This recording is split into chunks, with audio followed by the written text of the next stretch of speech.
হিন্দি গান পারি না, ওই খালি কিছু বুঝলাম না, খালি বাদ্য হচ্ছে, খালি ডিক ডিক করে আমাদের মাটি কাঁপে দিচ্ছে।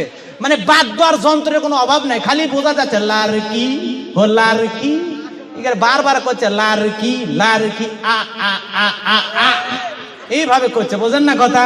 ও লারকি আ আ আ আ, ও লারকি আ আ আ আখ মারে, মানে শেষে খালি করছে আখ মারে। আমি কি লারকি আখ মারে তার মানে কি করছে? একজন করছে হুজুর বোঝেন না, তার মানে চোখ মারে।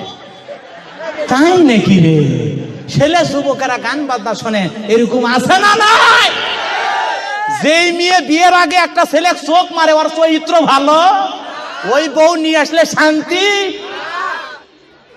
লারকি বলে আখ মারে। এ ভাই মন খারাপ করছেন নাকি?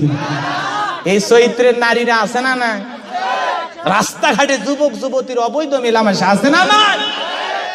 কি প্রেম প্রীতির আলাপ চলতেছে, মনে হয় এই মাত্র কাজী অফিস থেকে বিয়ে করে নিয়ে এলো, একটাও বিয়ে করেনি। আছে না না?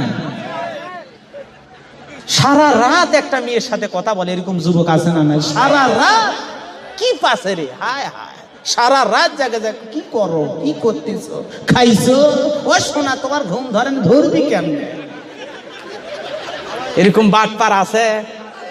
যাই হোক, ভারতের ছেলেপেলে অবশ্য মোবাইলে পরকিয়া করে না, করে?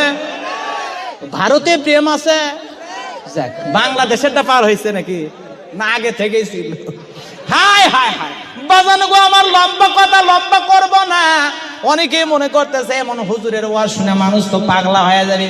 পাগলা হওয়ার দরকার নাই বাবা, সমাজের যেইটা বাস্তব চিত্র সেইটাই তুলে ধরলাম, এতে কে খুশি কে বেজা